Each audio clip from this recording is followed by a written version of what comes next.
Welcome to week 9 and 10. This week we're going to study the artist Elizabeth Catlett. She was born in America but moved to Mexico City for the university there and studied art through the university. She also became an educator in Mexico and was a printmaker and a sculptor. And these 2 weeks, we're gonna focus on the sculpture aspect of her work. There's a picture of her with her sculptures, and these are a few other of her sculptures. And the vocabulary that we're gonna look at for this week is reductive sculpture. It's created by removing materials from the source as you would a stone sculpture, chipping away until the image begins to emerge. This is my favorite way to sculpt. And the material. So stone is really interesting, but our material that we are going to use, and wood can be treated the same way, but our material that we're going to use is a bar of ivory soap. It's kind of really fun and easy to use the reductive sculpture process with.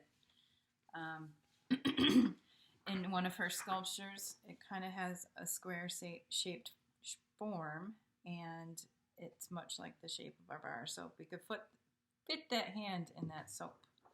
So if we start thinking a little bit more three-dimensionally, which is a little challenge, and it's okay because this is another one, just like the monoprint, bit of an experiment.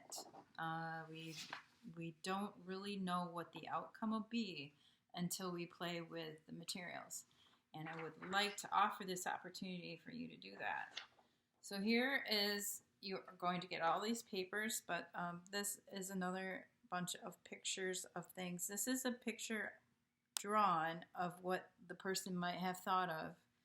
They wanted to sculpt a whale, so they drew their bar of soap, and then they drew the whale within the bar of soap, and then they sculpted the bar of soap like the whale picture.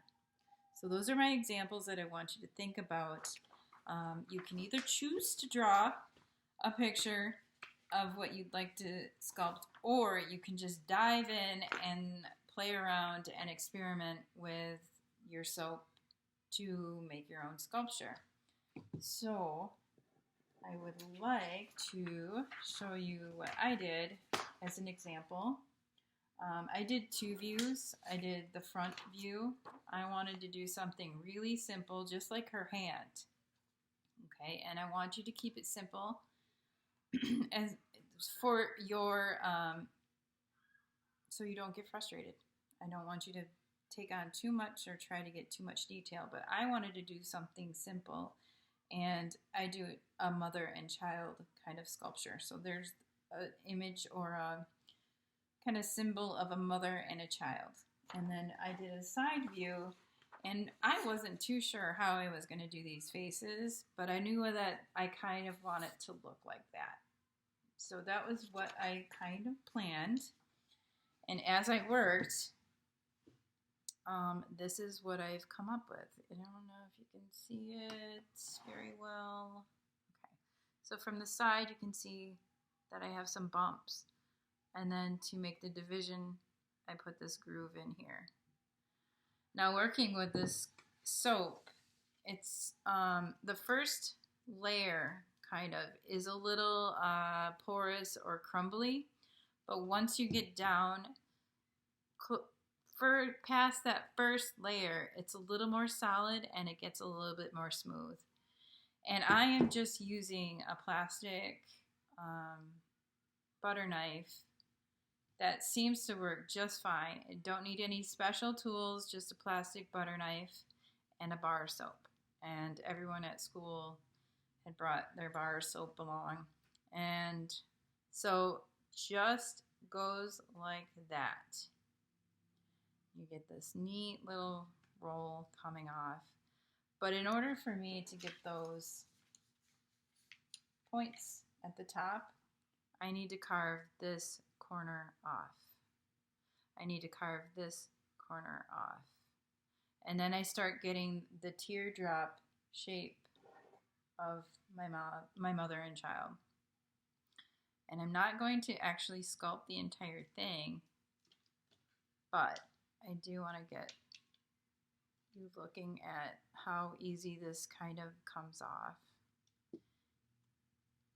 And as it starts, you can choose to take more off or be really careful and just take a little bit off. Now, even if you don't like the serrated part, you can use the other side to smooth it. It just works really nicely. And my suggestion, if you wanted a hole in the center, I would just keep working slowly away at that hole. Not trying to make it too big because you don't want it to crack. But this should be a really simple and fun little project for you to work on. And pretty clean because it's all soap, right? So I hope you've been enjoying the lessons that we've been having, and I look forward to seeing you for week 11 and 12, where we will revisit Miss Catlett and do some printmaking. I'll see you soon.